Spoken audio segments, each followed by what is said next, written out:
Hello everyone. As I promised, I'm going to do for you the most important test I always do when developing new hardware, bridges in particular. I take a very cheap guitar, and this I took an 80 pounds, so to speak, 80 pounds Epiphone Invader. They used to be the cheapest of the range of Epiphone before the STL came out, and it had yes, it had a stop-tail bridge, and mine is a stop-tail bridge. So I took the crappiest guitar I could imagine, and mounted the bridge on it like this. The posts, the bridge posts, are 1.5 pounds per pair. Cast brass or some cast zinc or something, very cheap. So there were the posts that were already on it. And for intonation screws, I used crap as well. Zinc, those are zinc screws from Home Improvement Depot or something. So the guitar, the price of the guitar is half that of the bridge. The pickup is the one that was in there already, and that cheap ceramic, thing. And for the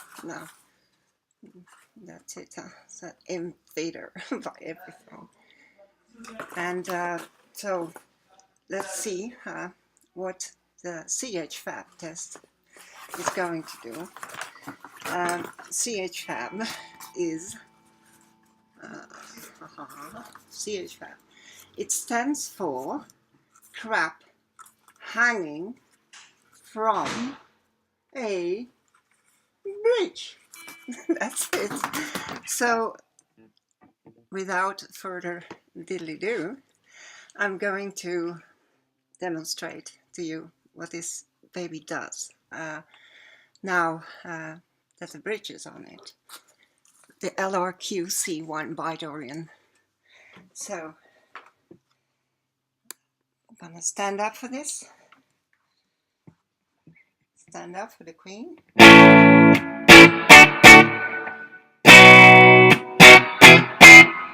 Well, so far for volume.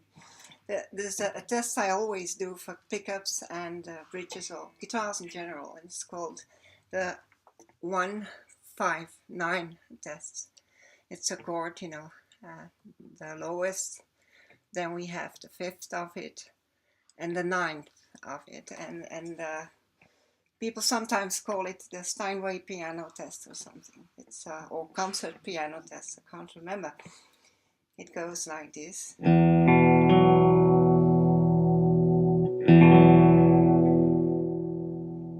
That's not the sound of a crap guitar with a crap bridge on it. It's what the bridge does, really, what you hear now. It sounds just like a piano. You hear fundamental tone very clearly, and you also hear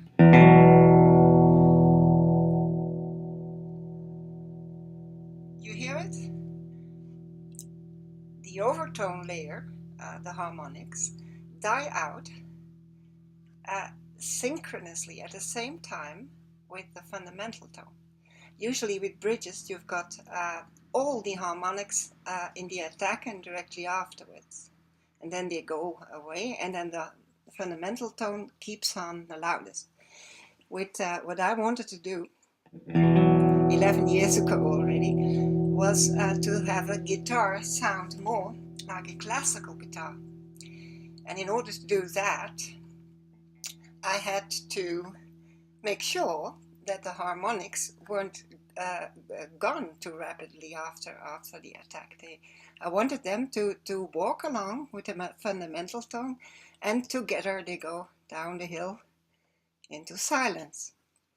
So the 159 test is clear enough, you see. It doesn't stop.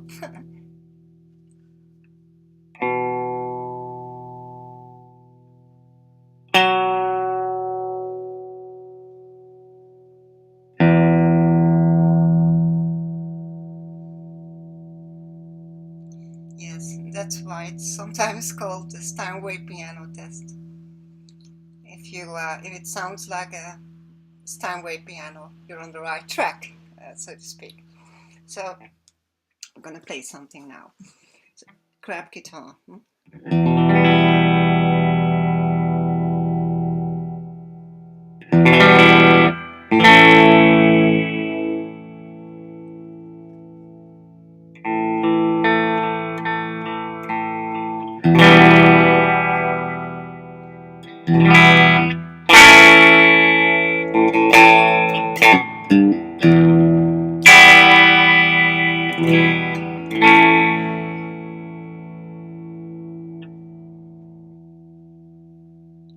And now I've dampened all the other strings except for the top fat one, you know.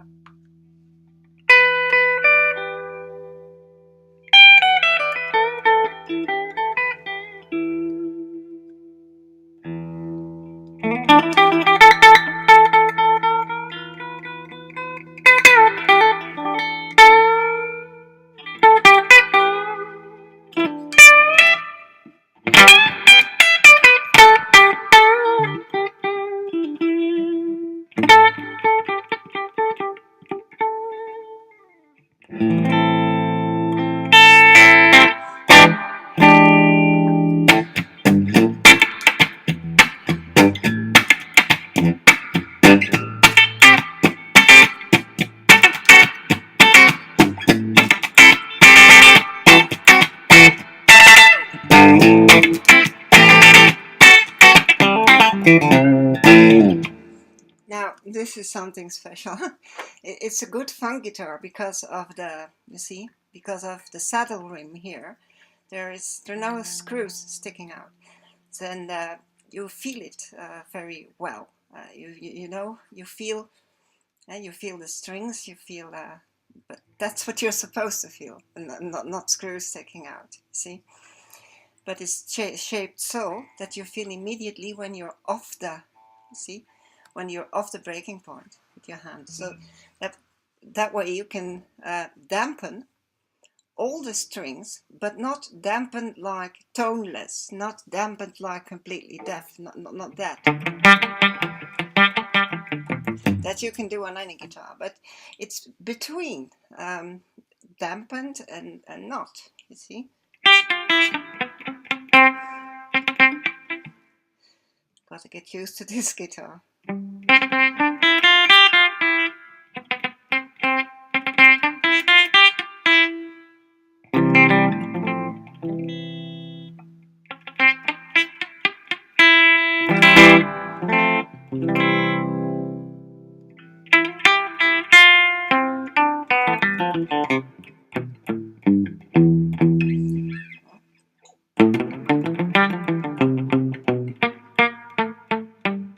You can do them all. It's like you know, a cello. I used to play the cello. You had the pizzicato. You know the pizzicato, like this. But when you put a sordino on it, it's a kind of a muter, half muter that you clip on the bridge of the cello, and then you have this sound.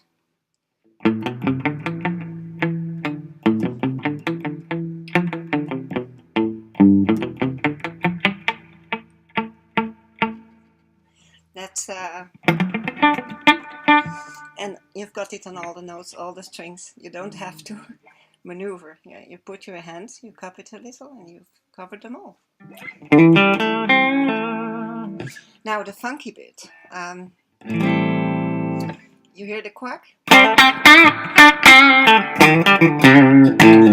Strange for a humbucker, but the bridge is conducive, let's say, conducive to the quack sound, with which I'm so in love. It's Fenderish, not Gibsonish, but at any rate, but it seems to work.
Bye-bye.